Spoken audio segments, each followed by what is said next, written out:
Welcome back to the channel, everybody, and today it is another video in my 2023 NFL offseason prediction series, and we're covering the Seattle Seahawks. Make sure to thumbs up this video and subscribe if you haven't already so you don't miss any of the teams I cover in this series, which is going to be all of them. Lots of work. Using overthecap.com to figure out their cap situation, talk about their cap situation, draft strategy, free agent signings, re-signings, restructures, trades, cuts, and their head coach. And Seattle is the probably, I would say, the most surprising team in the NFL this year. I think Jacksonville could be up there as well with Detroit.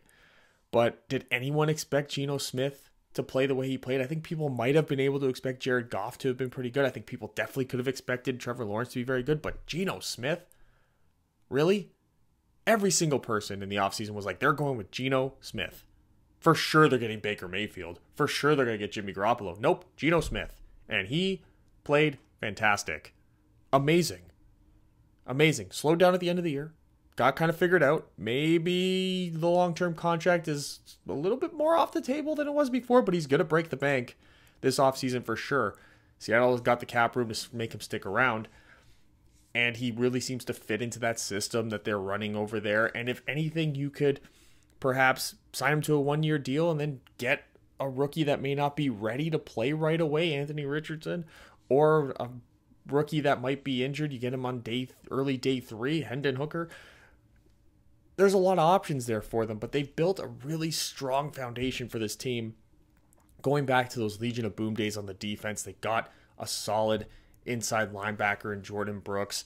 They've got a nice young secondary that they're bringing along. They could make some cuts here or there, move on from a couple of contracts, replenish that secondary group with some more younger players to go along with Tariq Woolen and Kobe Bryant and Michael Jackson. Like, do they just pick up guys who are named after definitely more famous and talented people? I don't understand. Kobe Bryant, Michael Jackson, what is going on over there? What is happening? Why are they like this? It's typical Seattle stuff. You never really know what direction they're going to go in the draft. They kind of always just pick guys out of nowhere. They have the most ultimate long-term projection. And when they drafted Jordan Brooks, when they drafted LJ Collier, even though it didn't really work out, they got a really good grasp on projecting what they're going to do long-term with their roster. And I think that makes them interesting to try and figure out, and I'm going to try to do my best to figure it out, but it really starts with their head coach, and that is Pete Carroll. So we are talking about Pete Carroll, who is one of the longest tenured head coaches in the NFL. I forget how long he's been around. I think he came in right after Mike Holmgren did. It's been a long time. Pete Carroll's been in the NFL a long time. He's held his job a long time. He's kept Seattle competitive even in their worst of times. And I think this year might be one of his most impressive years as the head coach. He just, even though despite his age and, he might be losing it a little bit because, they're not contenders by any means, but they're still super competitive. It's almost like Mike Tomlin in Pittsburgh, where it's like, no matter what, it's just like this team is just going to be competitive. And it seems like last year was that one year where they kind of just let it go. Russell Wilson wasn't who everyone thought he was anymore, except for Pete Carroll. He seemed to know exactly what he was and was able to trade him away. And now they got all this great draft capital that they're going to use this year that are just going to make this team so much better. But they played really well in certain aspects on offense and defense, and they also kind of weren't that great in other categories. And we'll start here with the offense. They were really solid in scoring points and throwing the football. DK Metcalf, Tyler Lockett, Noah Fant, all their tight ends were great. Running the ball, they were up and down. Kenneth Walker had some good moments, but they really need to bring in perhaps a good change of pace guy for Kenneth Walker, keep him healthy, keep his legs fresh. And also, I think that's going to really help them with that red zone percentage, which was not very good at all. One of the worst in the NFL. Third down, not that great either. And I think that having a more balanced offense could help put them in more advantageous situations, keep them ahead of the game on down and distance. Their interior offensive line was also a bit of a liability. They had 2 rookie tackles who actually played very well this year, Cross and Abraham Lucas at that left and right tackle. Both really great pickups. and they'll only get better as they grow. So off the edges, they're going to be much better, but they need to worry about that interior now with a couple guys that are aging out. Damian Lewis is kind of the epitome of average. And then the turnovers that they really started to get themselves involved with towards the end of the year, they need to cut down on those. But that comes with, again, more of a balanced offense, having more weapons out there for Geno Smith to maybe not have to force balls into certain areas, getting him better protection, and also maybe getting somebody into that quarterback position that has a bit of a higher ceiling that you can groom. We talked about Anthony Richardson. I think that's a real possibility for them, especially if he drops into that second round where Seattle is going to be picking early yet again. And then you move over to the defense, and it seems to sort of be the same problem that they have on the offense, and that is just the run defense. You know, they didn't have all that much up the middle. You know, they could probably afford to get a true nose tackle, maybe even a 3 technique in there as well. Right down the middle in passing, but they were also super young at that position. So that experience is going to only add to how well they should be playing on that back end there. The red zone percentage, third down percentage, that's where, you know, experience really comes into play in those two categories on defense, and that's where they really got exploited. Those young players got exploited.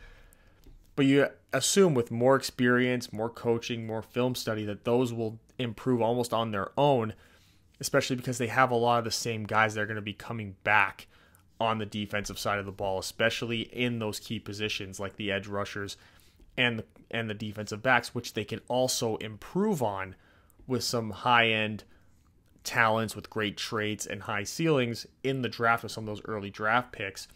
The draft really is set up for them to get a lot of starters on the defense to really help improve a lot of these numbers. The sacks were great, but they could imagine how much better they could be when they have more than just Uchenna Nwosu as the consistent guy coming off the edge there. You know, Boya Mafe can get involved more. They got a top, I believe it's the fifth pick in the draft. Is it the fifth pick or maybe the fifth pick? I think it is, where they can get a quality edge like a Miles Murphy or a Tyree Wilson, where they could maybe get a solid pass rushing 3 technique like Brian Breezy to really help improve those numbers even further and force even more turnovers, which they were already great at. But you got to assume that maybe the numbers are going to come down a bit. You can't anticipate Tariq Woolen repeating those high interception numbers, but it could be supplemented by another player, maybe on the opposite side that you pick up. Maybe it's Michael Jackson who continues to play high amounts of snaps. Could be any number of things, but the rush offense and rush defense seem to be the real issue, and the defense getting off the field on third down and the offense staying on the field after third down plays.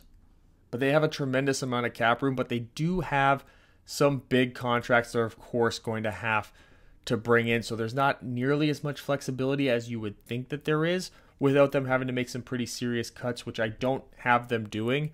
I have them cutting Gabe Jackson, getting $6.5 million in cap savings, and Al Woods to pick up $3.7 million in cap savings. No real trades or restructures that were available. And then you got Geno Smith. That's the big one. $28 million cap hit. That's the franchise tag's 32. A transition tag is 28. So I had them get him at 28. That could be a little bit higher, of course.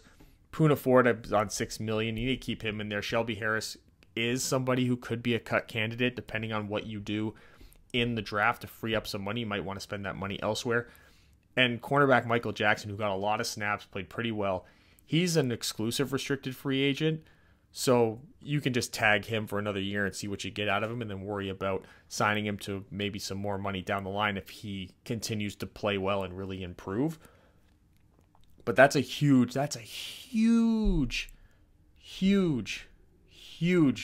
caveat to their offseason, is being able to retain somebody who got a lot of snaps, who contributed consistently for less than $1 million on that exclusive restricted free agent tag. That is humongous for them.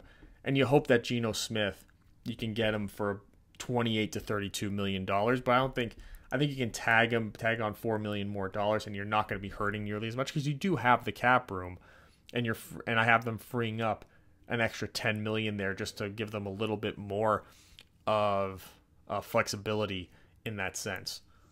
So even with all that movement, they still have $28.1 million in spending cap, and their team needs, for a team that did pretty well, they have a lot of spots that they could fill in. And it starts with the interior offensive line. There are 3 positions on the interior offensive line, guard and center. Both guards and center could be replaced in this draft. They got both tackles in last year's draft, worked out great. There's no reason why they couldn't go out, maybe target John Michael Schmitz, Luke Weipler, Andrew Voorhees, get 2 of those guys. You know, Cedric Van Pran, Steve Avila.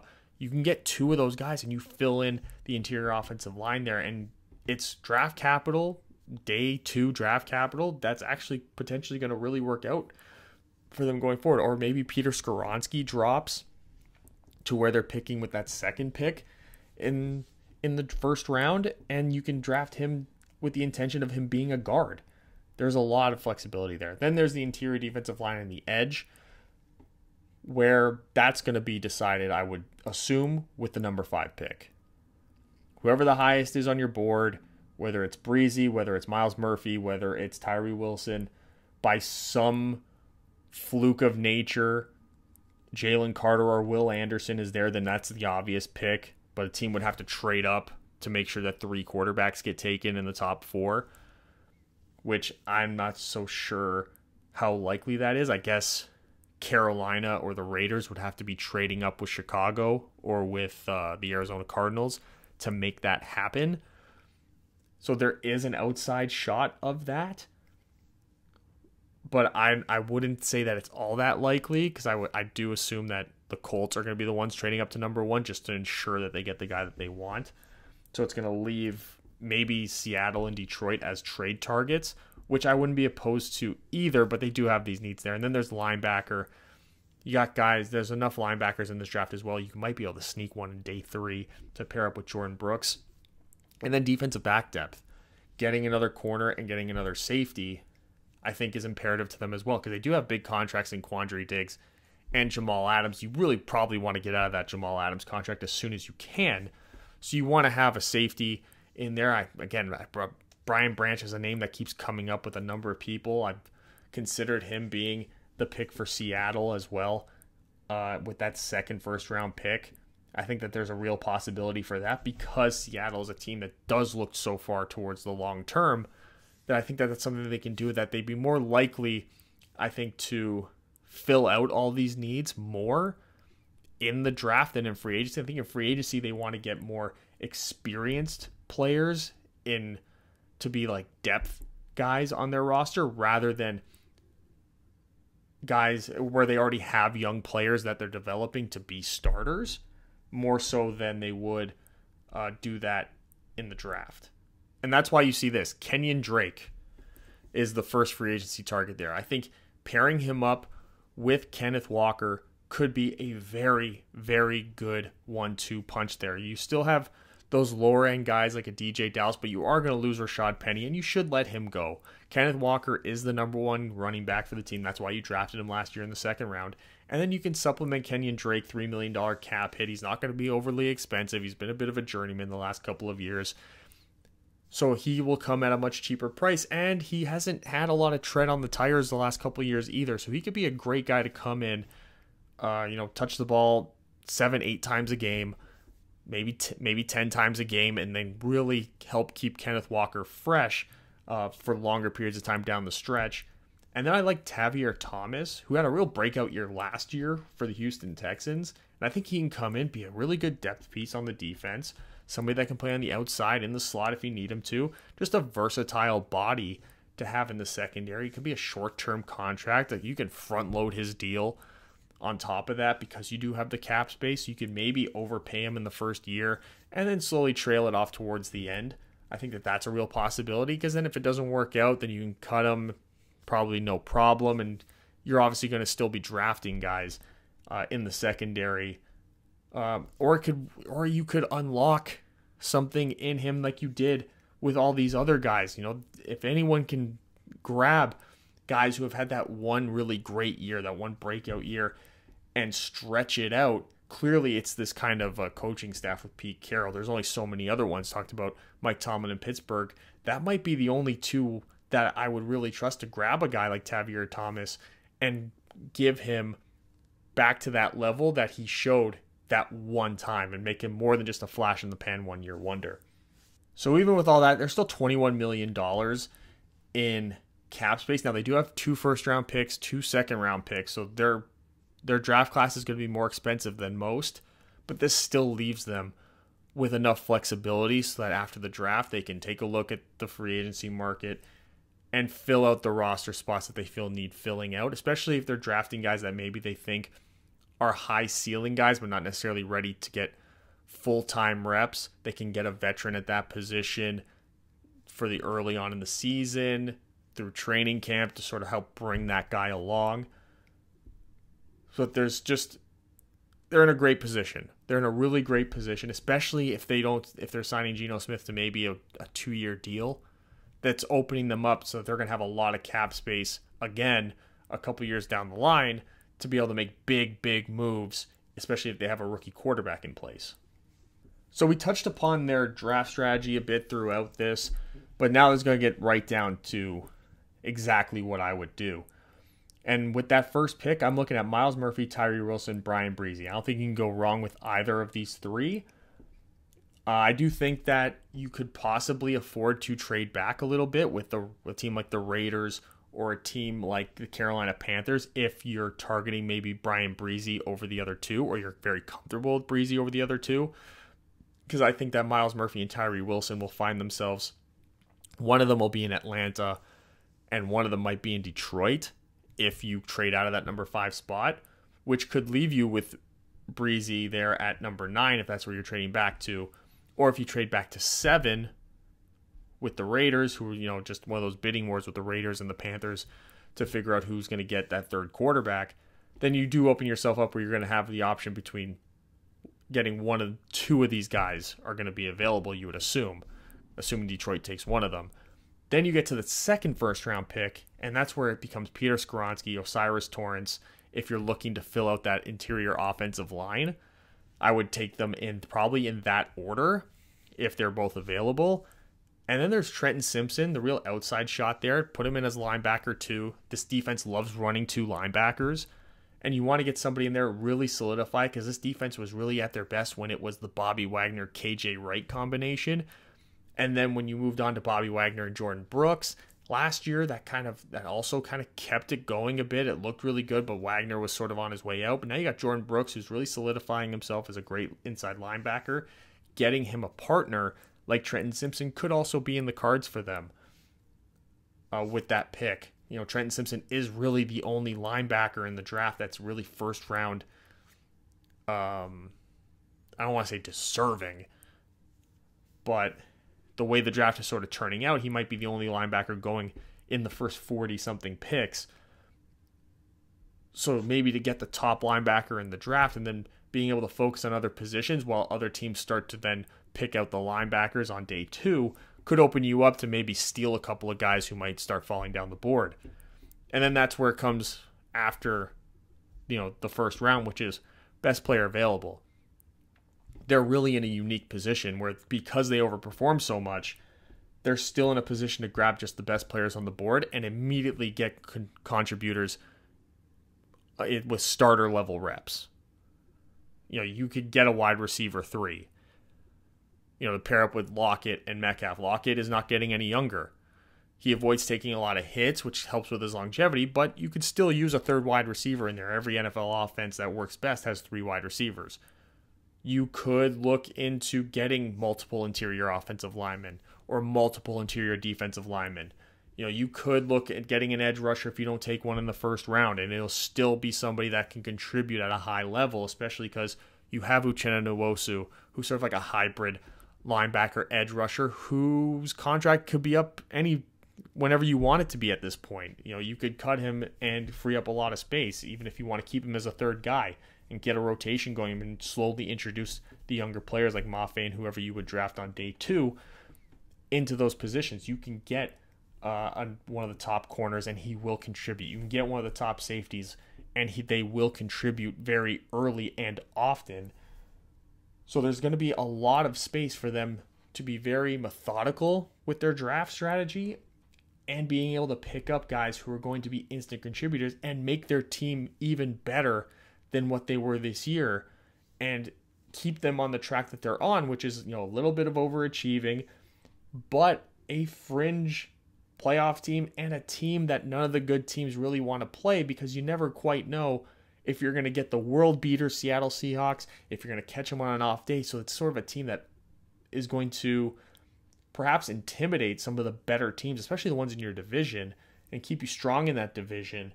And, as your conference begins to improve, being that team that everyone can fear, but maybe also feel a little comfortable looking past to maybe bigger and bigger targets, could really play into their hands just the way it did this year.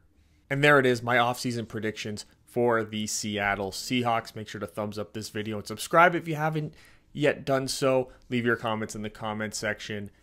And I will see you guys with the next video. You got the playlist on one side of my head there for the entire series, so check that out.